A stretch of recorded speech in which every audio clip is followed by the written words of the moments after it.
Modou Racine Sy. Suite à la proclamation des résultats par la commission départementale de recensement des votes du scrutin du 23 janvier 2022 et conformément aux dispositions du Code électoral et du Code général des collectivités territoriales, je vous déclare installé dans vos fonctions de maire de la commune de Podor. Merci.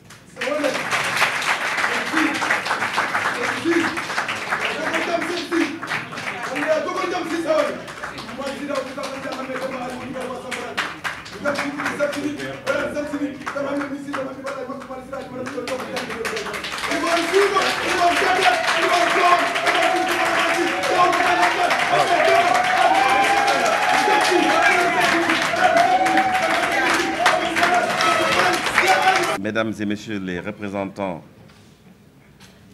de tous les partis membres de notre coalition, mesdames et messieurs les conseillers municipaux, chers invités, je ne pense pas qu'il y en ait. Donc je voudrais, après avoir rendu grâce à Dieu et au prophète Mohammed sallallahu alayhi wa sallam,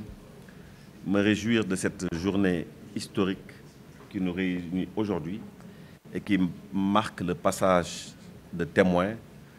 de l'ancienne équipe à la nouvelle équipe issue des élections du 23 janvier 2023. Je voudrais tout d'abord remercier chaleureusement le président Macky Sall, président du Benno, qui a bien voulu me désigner pour diriger la liste du Benno Bokk Yakaar dans la commune de Podor. Et je pense que nous avons, pour un essai, nous avons eu la main heureuse parce que nous avons été élus avec des suffrages de plus de 72%, ce qui est un score honorable quand on regarde à l'échelle nationale ce qui s'est passé. À l'entame de mon propos, donc, j'aimerais remercier tout d'abord la maire sortante, à tout seigneur, tout honneur. Remercier Madame Aïssata Tall Sall, que je demande d'applaudir très fort, pour avoir eu l'élégance et la générosité de nous accompagner après le choix qui a été fait sur ma modeste personne. Elle a, durant ses 12 ans de magistère, donné le meilleur d'elle-même pour le rayonnement de Podor et je pense qu'elle y a parfaitement réussi. Donc notre action s'inscrit dans le cadre du changement, dans la continuité. Nous allons trouver ici un état des lieux sur lequel nous allons nous baser pour jeter, n'est-ce pas, les jalons, pour continuer en réalité un travail qui a déjà été entamé, mais un travail qui n'en finit jamais. Et donc, nous espérons effectivement, durant notre mandat, et avec votre concours à toutes et à tous, pouvoir réussir à donner, non seulement pas donner de l'espoir, mais en réalité à satisfaire les attentes des Podoroises et des Podorois. Donc nous entamons une période de 5 ans. Ce que je demande aux gens, c'est la franchise, l'honnêteté, la transparence, la solidarité et la cohésion dans le cadre des actions que nous allons mener. À partir de maintenant, vous êtes des conseillers municipaux de Podor. Nos appartenances ou obédiences, de quelque sorte que ce soit, ça n'existe plus dès lors que nous venons de procéder à l'installation du bureau municipal. Ce qui compte aujourd'hui, c'est l'intérêt et l'intérêt uniquement de Podor et des Podorois. Et je pense que si vous avez tous choisi ce sacerdoce qui consiste effectivement à se présenter à des élections pour un mandat électif, c'est que nous avons le commun désir de participer au développement de notre chère ville. Nous allons donc dérouler notre programme que vous avez tous lu sous le manteau de la transparence et sous le manteau de la gestion participative où chaque citoyenne et chaque citoyen de Podor aura son mot à dire. Tous les trimestres, les commissions devront rendre compte de leurs activités. Et également, tous les trimestres, nous allons, dans le cadre du conseil consultatif communal que nous allons mettre en place, nous allons faire en sorte, n'est-ce pas, après avoir identifié les priorités de la ville de Podor, nous donner 100 jours, les 100 premiers jours, pour satisfaire le maximum de priorités au niveau de la commune de Podor. Parce que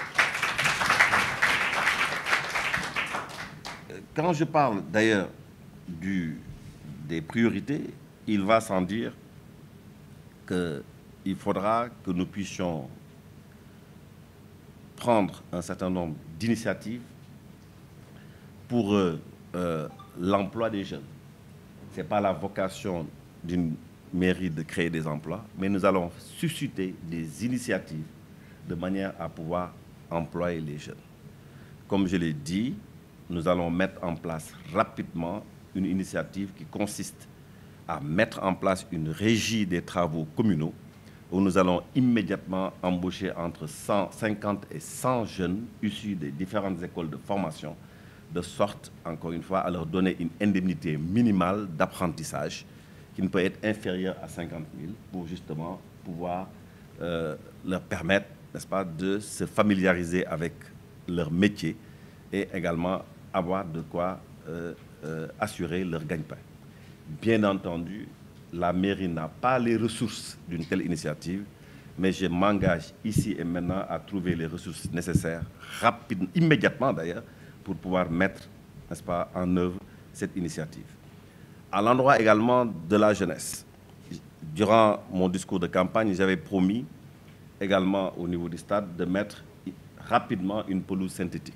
Eh bien, je vais passer la commande le plus rapidement possible pour que Podor puisse disposer d'une pelouse synthétique au niveau de son stade rapidement.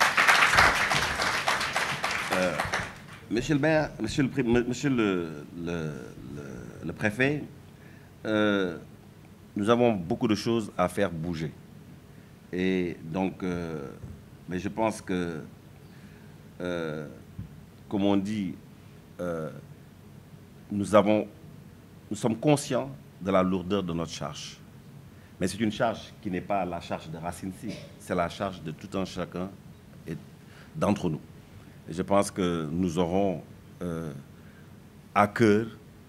de respecter cette sorte de contrat de confiance qui nous lie en réalité à la population de Podor. D'ores et déjà, personnellement, je suis là pour travailler, je suis là pour servir Podor et non pas pour me servir de Podor. Et d'ores et déjà, monsieur le préfet, je dis d'ailleurs que je renonce à mon salaire, à mon indemnité au profit des œuvres caritatives, n'est-ce pas? Donc là aussi, il va sans dire que je ne toucherai pas à un seul centime provenant, n'est-ce pas, des ressources de la commune de Podor qui en a suffisamment besoin pour que je puisse, n'est-ce pas, m'abstenir de me faire supporter en quoi que ce soit en carburant, en indemnité ou autre. Encore une fois, ça, vraiment, on définira la destination de ces montants qui seront économisés, mais en tout cas, je n'en toucherai pas un centime. Alors, je pense donc qu'aujourd'hui, il s'agit, j'invite donc tout le monde, hein, tous les élus, tous les citoyens de Podor, au travail collectif, au respect de nos engagements. Quand je dis respect de nos engagements, c'est le respect de la parole donnée. Soyons dignes dans tout ce que nous faisons de la parole que nous avons donnée. Et surtout dans cette mairie, dans cette commune, dans ce conseil municipal, il faut qu'on puisse bannir le clanisme. Il faut qu'on puisse bannir le clientélisme. Ça ne nous fera pas avancer. Je pense qu'à partir d'aujourd'hui et maintenant, nous sommes simplement des conseillers municipaux de la commune de Podor. Et ça, j'appelle j'en appelle à vous tous pour que nous puissions avoir cette solidarité, cette cohésion entre nous. C'est de cette seule manière que nous pouvons développer la commune de Podor. Il y a d'autres initiatives, évidemment, les journalistes sont là, je ne vais pas le dire, parce que j'entends aussi mettre les conseillers municipaux dans de bonnes conditions.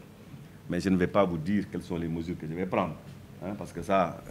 je ne le ferai pas, parce que dès demain, ça va circuler dans tout le Sénégal, hein, parce que les gens sont toujours, comme on dit, prompts à saisir tout ce que dit Racine Sy, mais je n'y peux rien. Li nga xam ni président moo ma ko dénkoon moo di ma jiite liste Benno Bokk Yaakaar fii ci biir Podor tey jii nag lañ doon installé bureau municipal bi préfet bi jiite ko wax dëgg yàlla ànd ak adjoint sous-préfet jiite ko ci nu mu rafete ak dans un esprit républicain bi nga xam ne fii ñëpp a ko rafetlu amul xuloo amul xeex amul ngaayo te loolu préfet ñu ngi lay remercier ci clairvoyance bi nga xam ni moom nga diriger suñu travaux yi léegi nag li des mooy liggéey parce que lem ci làmmiñ moo gën lem ci nopp nañu nekk benn xam ne fii yàlla moo ñu fi teg saa yu ko neexee nag jëlee ñu fi nañ ñaan suñu borom rek la mëbét bi nga xam ne am nañ ko ci Podor yàlla na yàlla def ba bu ñu tas yaakaaru kenn mais loolu mënuñu ko def te àndoo ñu nekk benn ndax man gënuma fi kenn dàquma fi jàng kenn ëppuma fi lijaase kenn ëppalewuma fi kenn dara parce que kenn amul yàlla rek moo am yàlla moom dafa dénkaane rek mayul kenn ku yaakaar ne da nga am alal yaa gën nit ñi waxoo dëgg parce que yàlla moo daf la ko dénk rek xamoo ëllëg sax la ngay liggéey da ma ci loxo kan lay mujj boo ko xamuloo ko fii da ngay toog di xëccoo dara li nga xam ni boo ko jotee sax doo ko fekkee waaw donc loolu itam nañu bàyyi xel ci loolu dafa mel ni jigéen rek dina wut doom wut ko ba bu juddoo sax moom du ko fekkee waaw donc nga xam ni donc nañu màndu ci lépp lu ñuy def ku nekk na jox cër moromam xam ni fii amul kenn ku gën sa morom fii ñu fi nekk rek moo di ñi nga xam ne dañu bokk Podor dégg ma lëkkaloo nekk benn pour mën a jëmale Podor kanam comme ni ma ko waxee itam mënuñu itam bañ a remercier suñu jigéen suñu xarit di maître Aïssata Tall Sall te buñ koy gërëm di ko remercier du li nga xam ni rek day nekk démagogie mooy wax lu dégg ma lu rafet déedéet dañu wax li nga xam ni dañ ko gëm Aïssata bi ma koy fréquenté ak léegi boobu temps mi ngi jàng lycée xam nga du tey waaw moo ma mag nag waaye dégg ma bi may xam Aïssata du tey waaw xam papaam xam yaayam xam ñi mu bokkal ñëpp di fa dem ñuy demante kër yi nekk benn donc moom sama jigéen la donc li ñu koy ñaanal dégg nga mooy yàlla na yàlla rek di dolli suturaam ilaa yow mi diin di rafetlu itam taxawaayam parce que Aïssata yombal na mbir mi loolu itam il faut ñu wax ko parce que bu ñu fi nekkoon fii di xëccoo amaana dégg ma même bu kenn gañee la nga xam ni mooy nekk ci xol yi ba tey day diis ba tey parce que yéen gis ngeen jongante yu mujj yi famille bu nekk ci Podor rek dégg ma am na ku far fii wala far fële parce que loolu noonu dégg ma loolu te loolu ren ji amu ci ñëpp dañu nekk benn donc loolu man dama ko jàpp rek dégg ma ci yàlla rek moo ñu baaxalee loolu waaw donc loolu ñaanu maam yi la ñu rafetlu ko donc Aïssata ñu ngi koy delloo njukkal ci li nga xam ni moom la yombalee dégg ma li nga xam ni mooy mbir mi ci élection yi ba conseil municipal bi tëddee fi mu tëdd waaw te itam comme ni ma ko waxee woon rek di wax ni président Macky Sall nañu ko jàppal bu baax a baax parce que doomaanu Podor la ku nekk ci doomaanu Podor na nga yéene sa morom lu baax loolu li may wax lu leer la ku nekk na yéene sa morom lu baax parce que sa morom loo ko xañ yow yaa koy jëriñoo de waaw donc ku nekk na yéene sa morom lu baax parce que nit dafa mel ni dégg ma service wala loo gis ñëpp mënuñu bokk yëlif ko il faut que mu am kenn rek moo ko mën a jiite ku yàlla def nga jiite ko rek na ñëpp topp ci ginnaaw ñëpp nekk benn du bu kenn déem a xooxantal nit bu jéem a kenn def dara ku am idée itam li nga xam ne loo mun a tax Podor jëm kanam na ko wax ñu saytu ko ci biir conseil bi ñu nekk benn famille dégg ma nekk benn loolu mooy mun tax ñu développer Podor am na wax yi nga xam ne jotoon nañ ko fi rotal ci campagne bi ci li nga xam ne moo di pour ñun priorité yi nga xam ne moom lu ñu nar a def les 100 premiers jours suñu installation si 100 premiers jours yi cin bu naree neex bu baxee xeeñ donc 100 premiers jours yi nañ ko natt bu baax bu ñu toogee 100 premiers jours yi defuñu fi dara bu ñu yógoo nag saa waay ni ñun daal saa waay yenuñu maanaam dégg ma dañu fi nekk rek di wax bi ñuy ñëw itam fekk nañu ñi fi fekk am na lu ñu liggéey bu ñu xeeb liggéey boobu parce que nekk maire yombul Aïssata li muy doon daj xam naa ni moom rek moo ko xam donc nañu mbir mi yombul lañ fi def ñoom nañ leen ko sagale parce que ñi am na ñu fi nekkoon ci équipe bi ñu ngi fii ci biir salle bi donc ñoom ñëpp ci ñun lu ñu bokk donc ñu ngi rafetlu dégg ma liggéey bi nga xam ni ñoom ñoo ko fi bàyyi te ñoom liñ ñu bàyyil ci foofu lu ñu tàmbalee ñun pour continuer dégg ma liggéey bi ñun bu ñu fi jógee itam ëllëg parce que faaw rek bés ñu jóge fi ñeneen jël mbir mi noonu la def demee parce que Podor bi mu xasee am mairie du tey depuis 1952 la nekk commune mixte commandant de cercle bi nga xam ne léegi mooy préfet nekkoon genre maire Boubacar Elimane Kane nekkoon son adjoint ñoom Ibra Mamadou Wane ñëpp jaar nañ fi nekk fi maire ñoom tey fu Ibra Wane ñoom ñëpp jaar nañ fi ñoom El Hadj Boubou Sall ñoom ñëpp jaar nañ fi ku nekk am na loo def jéego yu rëy yi nga def Podor tey jii nag ñun yàlla def ñu ci bopp bi loolu yaakaar naa ni ndam bu rëy la ndaxte li nga xam ne tey jii bu ñu ëllëg bu ñu tuddee histoire du Podor ñun ñii fi nekk tey il faut ñu tudd ñu ni 23 ni bés bi tey conseil municipal bi nga xam ne ñii ñoo ci bokkoon dégg nga ñoom la ñu fal dégg nga ci présidence su préfet bi du département dégg nga Matar Diop donc loolu itam lu am solo la donc maa ngi leen di ñaax daal ñu nekk benn te bañ seytaane dox suñu diggante parce que seytaane fu mu dugg rek yàqu ko waaw donc loolu rek laa amoon li may wax itam di bu ma gërëmee bu ma santee suñu borom julli ci yonent bi Muhammad sallallahu alayhi wa sallam di itam ñaanal dama sama ay waajur yi nga xam ne nekkatuñ fi mais lu ma nekk rek ñoom daanaka ñoom daal wax dëgg yàlla mën ma leen fay waaw donc bu ma koy wax sax sama xol day tooy sax moo tax maa ngi leen di ñaan yàlla yal na leen yàlla xare àjjana te ñu fi jóge ñëpp itam yal na leen yàlla xare àjjana waaw parce que àdduna da ngay mbëbët lu bari waaye bu jotee rek fa ngay xamee ni yàlla kenn la rek dégg nga ma ñi nga bëggoon ñu fekkee ko ñëpp du ñëpp koy fekkee waaw donc ñun ñaan suñu borom rek yéene bi ñu am ñun ñëpp rek yàlla na ko yàlla mottali waaw loolu donc laa amoon li nga xam ne moom laa leen di jottali nañu nekk ñun ñëpp nañu nekk ku ci nekk na nekk ñu nekk ay frères et sœurs loolu mooy dëgg waaw te loolu yëpp am na ku ko fi waxoon sax keroog mu ni conseillers yi dañ ne la ku nekk def serment xaw je crois que Alassane Bouna Ndiaye mii moo ko fi waxoon Alassane Bouna la idée bi nga am d'accord naa ci nañ ko tàcc bu baax a baax Alassane li mu wax nit ku baax rek mooy mun a xalaatee noonu parce que nit bu ñu la falee dara da ngay giiñ ni kat lii ma askan bi dénk naa ci def sama kamtalaay kattan pour lañ ciy xaar ci man ma def ko te bañ jalgati yoon kooku ku nekk serment c'est plutôt c'est moral donc ku nekk dégg ma bu defee loolu rek ci moom rek je pense que fu ñu bëgg yegg daañu fa yegg léegi nag xam ngeen ne fii patron bi mooy préfet bi parce que préfet bi moo fi représenté président de la république moo fi représenté tous les ministres te moom sax laa tàggu balaa may ñeme wax préfet donc maa ngi jéggalu dégg ma ci kaddu yi parce que kaddu yi gudd na te gudd na maa ngi leen di gërëm di leen sant wasalaam